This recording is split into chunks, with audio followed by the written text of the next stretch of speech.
Et pour WhatsApp, TikTok, les réseaux sociaux, mais on m'a attention. Vous n'avez pas de temps dans les pieds. Quand vous ne faites pas attention, vous allez gaspiller tout votre temps sur les réseaux sociaux. Donc maintenant, on leur met des vous n'avez dit les bidets, béton, mais des donc là.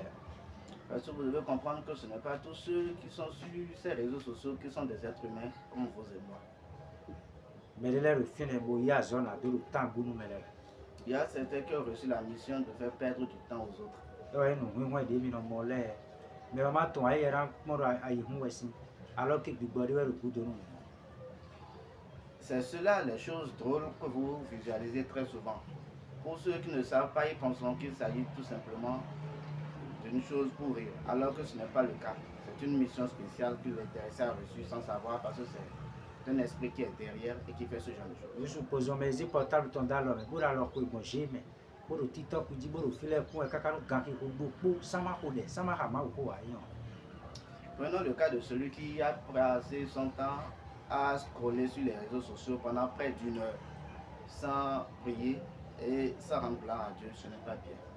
Nous devons tomber en maintenant 200 caméras aux réseaux sociaux, les dire, et WhatsApp dit de rodo et meilleur de pour le mal ou de ayant. Et TikTok dit de rodo et de à dire au mal aussi, laissez de finir, le réseau les dit ayant. Mais bon, vous ni de aïe, vous dites d'aller pour caca, nous il est dit temps, ayant, et que télé les des sous quand ayant. Si c'est pour évangéliser la parole de Dieu à travers les réseaux sociaux, c'est bien. Mais si c'est pour la distraction uniquement, non, je ne le recommande pas. Les voix, même on remet les à Joy, ils ont les réseaux sociaux, les dit, bon, il y a des sur le portable, les dit, mais d'où, oui, nous, si ça, bien, zoton.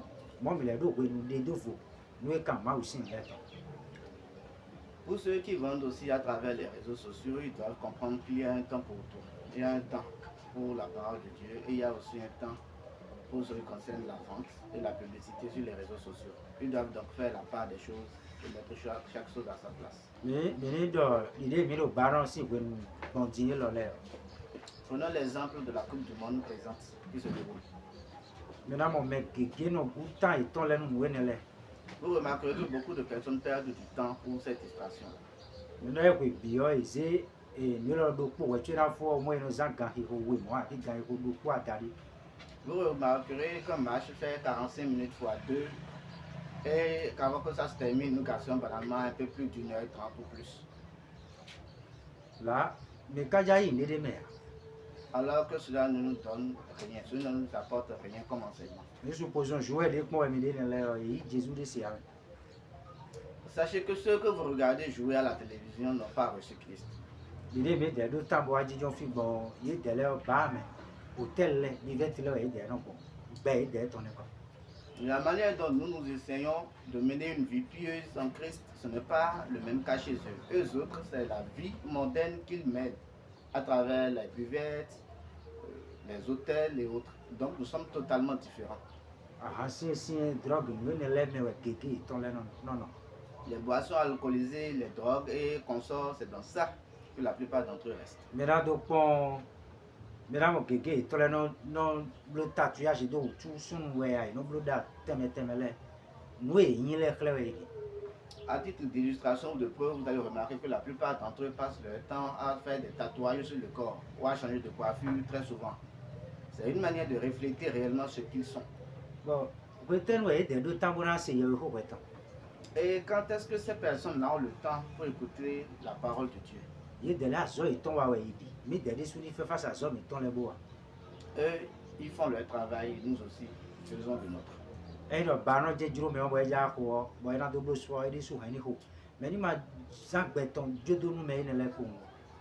Si vous avez envie de jouer au ballon, au football du moins, pour pouvoir faire du sport ou vous distraire, faites-le. Mais ne laissez pas votre vie à ces gens de distraction de manière totale. Parce que les barons de sous, les mots de baron, bal, si nous y allons pour la cacahuète, vous tombez au baron de moi. Quand nous allons un peu plus en profondeur du côté du mot ballon, nous allons remarquer que dans ballon, il y a balle. Et ce sont les manifestations de balle qui agissent jusqu'à maintenant où nous parlons. Mais là, tout le monde dit, mettons, mon baron de. Et le bleu, globo tout ton léa, Mais mon oui non de mais bon oui non de mais. Et mais mon couleur oui ne les frère maçon les simples. Vous verrez directement que quand on prend l'exemple d'une balle, vous allez remarquer qu'il y a diverses couleurs dedans. Et ce sont aussi, à titre illustratoire, des œuvres des frères maçons. Et mais t'es bon, ouais tu es là, j'ai baron dit terrain dit on dit non à bleu bon, dit non installé les bon.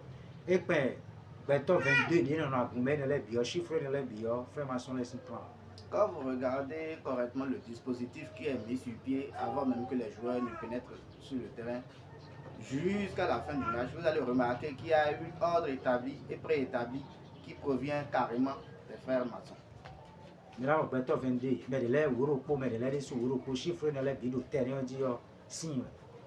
Tous les chiffres 11 joueurs de chaque part, ce qui fait 22 joueurs, tout cela n'est pas anodin.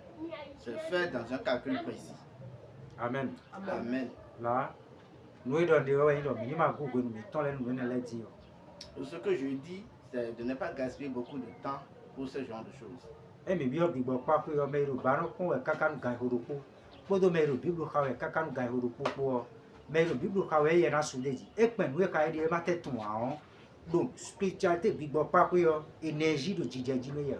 Même Dieu, il y a des barons, il y a des décos. Quand nous allons fouiller un peu plus du côté spirituel, nous allons remarquer que celui qui a gaspillé 1 heure de temps à regarder le foot à la télévision et celui qui a gaspillé 1 heure de temps à lire la parole de Dieu, il y aura une croissance spirituelle du côté de celui qui a lu la Bible plutôt qu'une croissance du côté de celui qui a regardé le foot. Bon, maintenant, je vais mettre mais le télé comme le baron a pour quelqu'un lui a mon godjan ça y est. Et pour voir la preuve, celui qui est en train de regarder un match de foot, il n'aura pas sommeil. Mais on s'est bibeli tona, donc à nous 30 minutes, il y a machine à mon azéwaï.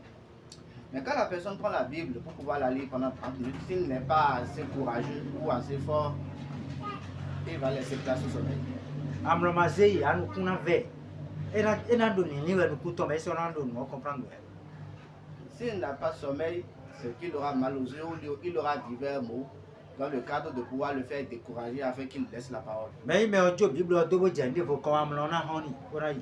Donc, il ne doit pas que Bible. Mais si la personne laisse automatiquement la Bible et s'attache à autre distraction ou à autre chose, le sommeil va disparaître. Amen. Amen. Mais n'était pas bon, moi, mais Jean, quand même, il tolère nous, il doit me tolérer. Nous devons faire de notre mieux et faire en sorte que nos heures soient précieuses devant la parole de Dieu et non devant les distractions. Eh, mais Jean, Bodo, Bodo, Kama, ou Bodo, Doma, ou Kono, mais les volets, mais les tours, les noms, les filles, ou les bébés, Quand nous l'utilisons pour prêcher, pour lire ou pour prier, nous devons savoir que nous avons des bénédictions auprès de Dieu. Non, Jésus donne le propos de toi. Que Dieu nous bénisse chacun. Amen. Amen.